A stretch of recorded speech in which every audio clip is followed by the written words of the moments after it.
What is going on, everybody? Welcome back to another video. This isn't just any video, this is the start of vlogmas. I'm going to be posting a YouTube video every single day for the entirety of December. At least that is the goal. I'm going to try my absolute hardest to do it. This is day one. Let's get into it. It's day one. I've got a couple things planned for the day. I've got a lesson at 10 a.m. this morning. It is 8 o'clock right now. So I got a lesson at 10. So 8 a.m. The first thing I do when I get out of bed, I hydrate. This is the product is Caged Hydration. It's their hydration like formula, if you will, but they have an elite version, which is pretty much just a slightly tweaked version from the regular one. Um, but it kind of has it's like a non-stim pre-workout mixed into it. So no caffeine, but it kind of just primes our body to work out and kind of increases our endurance. Definitely don't get jittery at all from it, but yeah, it's just kind of a bonus. That's what I've been drinking every single morning, and I have a Whoop, which is like a fitness tracker. Lets me know like what my recovery is, how I'm sleeping, what my strain was, and believe it or not, the day I started drinking this every single morning, my recovery every single day has significantly increased. Pretty crazy, but if that doesn't sell you alone, then I don't know what will. So that sold me instantly. I'm recovering better, so like, why would I not keep that in the daily? So, Caged Hydration, it's like $32 for 30 servings, which is better than every single hydration like liquid IV or anything out there. Dollar to serving ratio, so that's pretty primed up. And then I started taking just a basic creatine monohydrate because I've been working out this off season. I'm trying to put on some weight, but also put on some muscle. And creatine has definitely helps kind of put on some muscle, but it also has a lot of positive effects for mental clarity, mental focus. Yeah, it's very beneficial for the mental. So I've been taking that, and I actually haven't noticed an increase. It's been about 2.5 weeks, and I feel like I've noticed. And I've been working out too, so I've been getting stronger. I've been putting on a little bit of weight, which is pretty exciting because I don't put on weight that easily. So I'm gonna mix this up, add more water, get this down, get the hydration primed for the day, and then I'm gonna warm up my body before the lesson, and then we're gonna head on over there. So I really like to kind of do like a yoga sesh, or I've kind of created like a stretching mobility, just a couple exercises that I feel like really help me warm up. I have a history of tight hips, tight hip flexors, a tight lower body, so it's really important for me to get my lower body warmed up before I go play or practice or whatever. So this is kind of like my everyday. I like to do it most mornings before I play, and I do some of it in the evenings. But very basic. I start off with some toe touches, just like to get all that's I call it sleepy time rust off. Just I don't like trying to touch my toes and feeling super stiff just from being asleep and not moving. So I like to kind of rub all that off before I get to the course. So we're gonna do some toe touches here. Open up them legs. Oof, I can already feel it here. Oh goodness. Just gonna sit here and kind of think about pushing my hips forward, kind of getting that initial stretch better. Then we're gonna come stretch downward. Then I'll actually kind of rotate sides, or I'll do a little swing. This is really good because this is pretty much the stance that you're trying to rotate on, right? To throw. So getting all this warmed up and loose, I think, is really important. The way I think about it is like if I'm trying to start playing disc golf on a very cold body, my body's not moving the same. Therefore, I'm not doing the same thing, which I feel like that's just a prime time to pick up bad habits, right? Because you're trying to throw without incorporating your lower body because you're still tight, you haven't warmed up yet, or upper body hasn't warmed up yet. So I feel like it's easy to compromise on your throw when your body isn't fully warmed up yet. So do these, then I'm just gonna come into this is great for upper back, upper to mid back. All right, got that loosened up a little bit. Go into some 90s. If you haven't heard of these, wow, you need to. These are amazing. But you're going to start in, it's called a 90-90. So my chest is going to be facing over here, right? Right, so I'm going to have my legs spread apart, and then you're going to go 90, and then get this one to a 90. So now I'm in a 90-90 position already, right? I'm going to come here, and then I'm going to rotate to the front. And you're going to feel a stretch on the inside of your hip. Well, and out in the outside, but hip and kind of inside. And we're going to sit here for a couple seconds and just let that stretch. And then we're going to almost like windshield wiper our legs. I'm going to pick up this leg and try to keep this one down until I feel the stretch, right? Then this other leg comes up. This leg goes down, and then this one goes down. Oof, these first couple ones are rough. Doesn't feel amazing while you're doing them. I mean, it does, but it's a little painful. And then this last one is one that I actually just started doing that I really, really like. If you have a resistance band, this is a great one. If you don't have a resistance band, I would recommend getting one. But just to warm up kind of the glutes and some of the legs too, I'm going to do some side shuffles. And I'm just thinking about my last step of my X step, right? You're crossing and then you're coming out. So I'm really trying to think about weight. I go both sides. So weight here, out. And this will really warm up your glutes a little bit. And I'm going to do some hip flexors. So I'm going to keep the band there.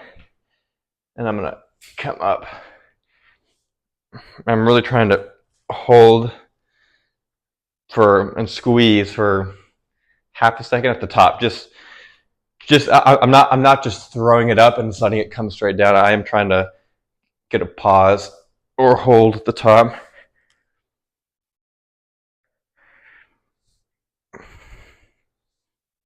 Also, I don't have the strongest hip flexors, and so this also kind of strengthens them a little bit. All right, that's good. That's my warm up. That's my morning warm up. So like I said, I do this warm up definitely before tournaments. And whenever I'm having more of a serious practice round, I try to get it in daily, but I don't always get it in. But this is something that I try to do at night as well, kind of to end my night. Just trying to increase my flexibility in these areas because I feel like it's really important. So I feel like day and night it's great.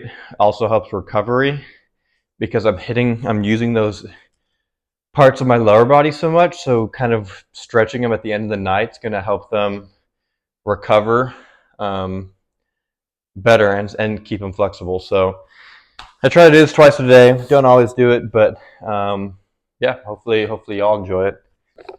All right, out here at Roy G, gonna warm up a little bit and then probably go play a couple holes. Might talk a little bit about how some of the changes are going. I feel like it clicked a lot recently, just engaging the hips and the timing of it. I think the main thing is I'm getting I'm getting a better brace whenever I'm planting. I'm actually giving myself more time. Before I was like, as my foot was maybe about to touch the ground or touching the ground, um, I was kind of already starting to pull through. And now I'm realizing that like my foot has to hit and kind of start to drop, and then I'm rotating. It has to get into the ground. That's why it's a brace. It's a brace is bracing me for something.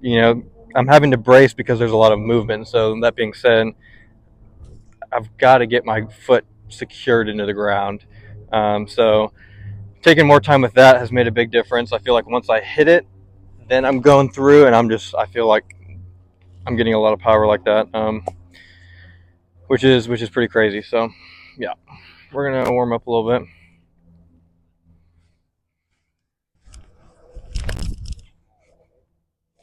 That paired with trying to keep my back foot more parallel, has been those two switches alone have been very, very good.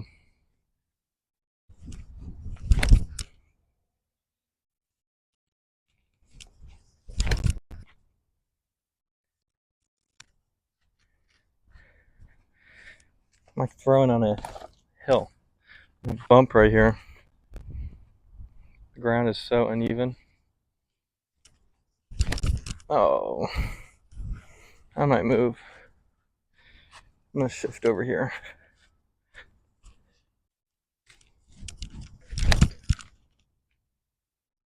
That one was better. It's hard, like, that seems to be my mistake, is rotating upward. Trying to rotate through.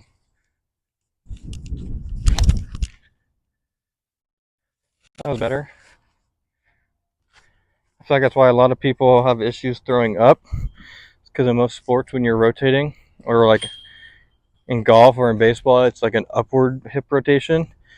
I think people don't realize how like we've got to be let it be more vertical or like horizontal, straight across, or it needs to be more of like a linear hip movement opposed to like going up.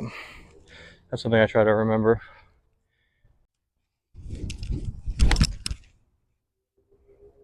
Let me throw a driver. Let me see how far we can get this driver real quick.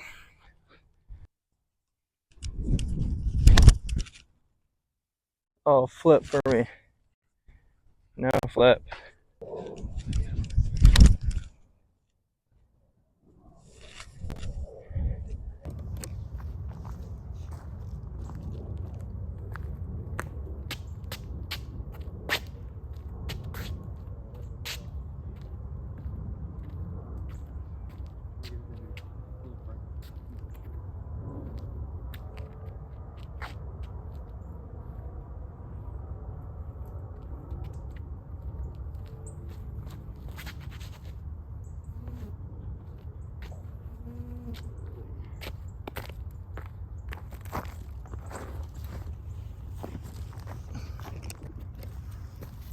Definitely not the best spot, but kind of opens up a good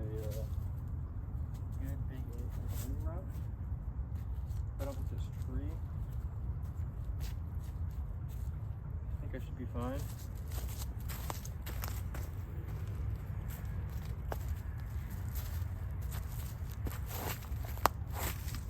Very, very tough footing.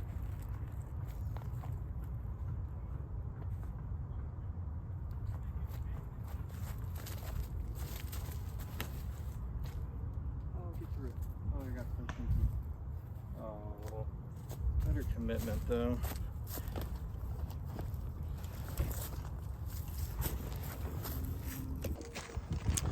Definitely notice where it's challenging for me is like in the field when I'm throwing all kind of the same power. It's really easy to kind of get in a rhythm, but when I'm on the course having to change power, that's when I struggle because I'm just still learning like what feels like, or like what I need to do to generate a certain amount of power. So that's been the tough part. That's why I'm out kind of on the course trying to figure that out. Let's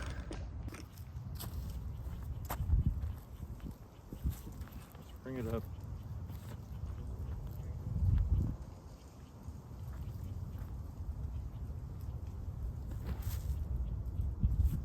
Give it to me. Oh my goodness.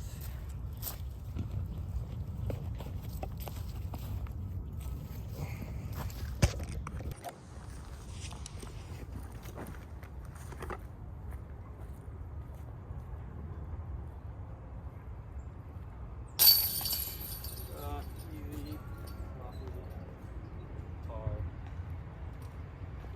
I'll take that for the tee shot.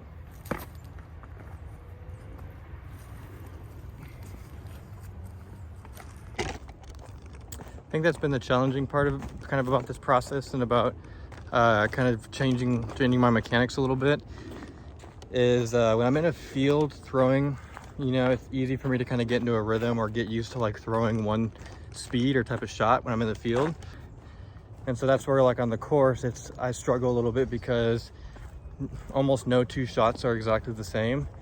And so trying to like dial in or like how to gauge how much power I need to use is a little bit different. And so that's kind of where I'm just getting on the course to try to figure out some swing thoughts that help me kind of get into the position that I need to be in to throw the disc. Good.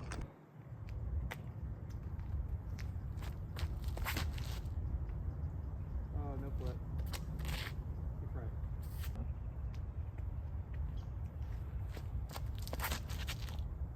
That one felt better. And it's probably close to parked.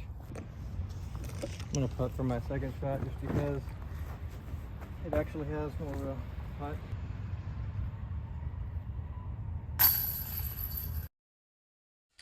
think the hardest thing right now that kind of throws off everything is if I try to pull through with my upper body, it throws off the timing. I've really got to let the lower body like really initiate and really keep my upper body more relaxed. And that's when I get the better throws. When I'm actually trying less, which is what everybody says, but it's so true. So it's just like about finding that balance of like staying explosive with your lower body, but also still trying to maintain calmness in the upper body is something that's kind of hard to find. I've got a 3 card in front of me. Hopefully, hopefully they'll let me play through.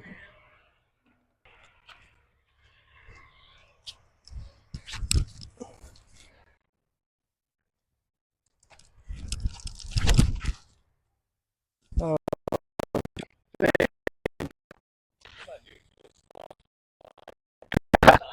It's got to get more left. It's got to get more left. I've got to get a one of those like shotgun mics that you hook up, because this mic that I have is like very kind of picks up only what obviously I say. But when I threw that, some guy who was walking up was like, saw my shot. It came out fast. It wasn't amazing, but it was far.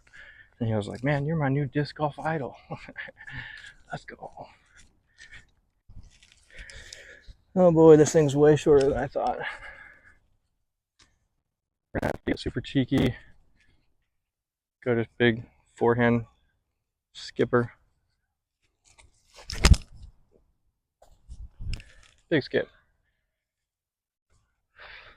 Push through this one for show.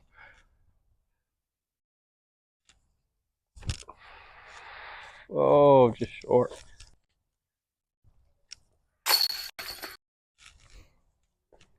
This is a hole that I haven't really been playing well recently. It's 325. You got a right side and a left side. With the right gap, I just have been struggling hitting the gap. It's not the easiest, but this is kind of what you would consider a must get on this course. I feel like with the new footwork, I'm more accurate, but getting that same timing has been difficult for me. So I'm more accurate when everything clicks, which is kind of like a duh moment. But so if I can do exactly that, I should birdie.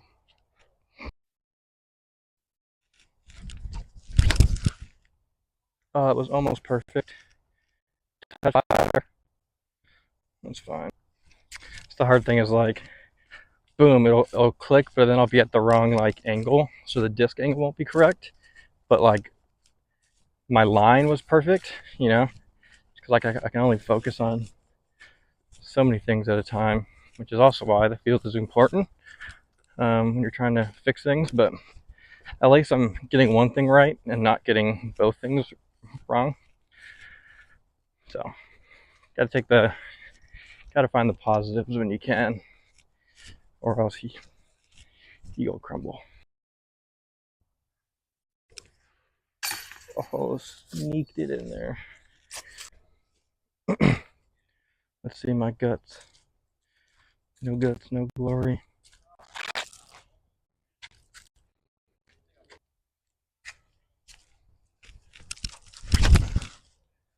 Oh, get right. Yes. Stay up. Get up.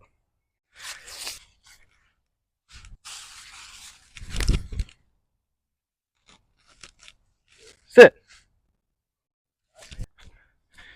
We've been working on my Nova shots. That one felt clean. Nice baby Annie. Oh, little butterflies flying all over me. Alright, we're probably going to end it pretty soon here. I'm just playing 9 holes or so. Of course, it's kind of busy, so it's hard to spend too much time on a tee pad or whatever. So, coming up on hole 8, 7. Took a par there. See if we can get a good clean shot here. Nice and clean. Establish contact on the ground. Then we're throwing that front hip back.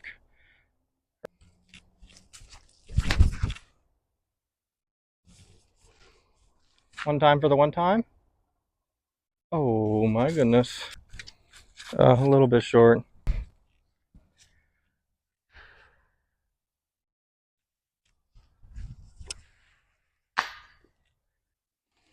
Alright guys, this is going to be the last hole because hole 8, or hole 9, I'm sorry, kind of goes in the complete opposite direction of the parking lot. So I'm just going to play 8 holes, or up to hole 8.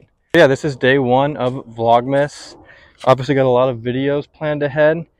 If y'all want to see anything specific, put them in the comments on this video, and hopefully I can maybe get to your video or your topic. A lot of good stuff coming on. I'm hoping to keep it consistent every single day. It's going to be a grind, but I think I can do it. I think it's achievable. Here we go. Hole 8, last shot, 4-time buzz. Big Annie turnover, 373. This is a tough shot. Got to stay tight.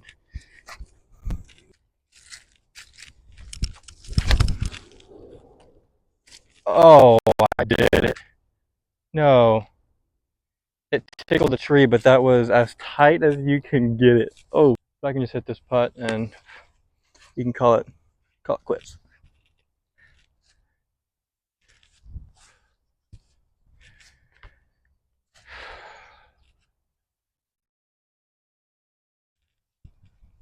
Thank y'all so much for watching today's video. Hope y'all enjoyed it. On the real though, thank y'all so much for watching. If y'all are looking to get something for a friend this holidays, armorydiscgolf.com. You can use code TANNER10, TANNER10, for 10% off your order.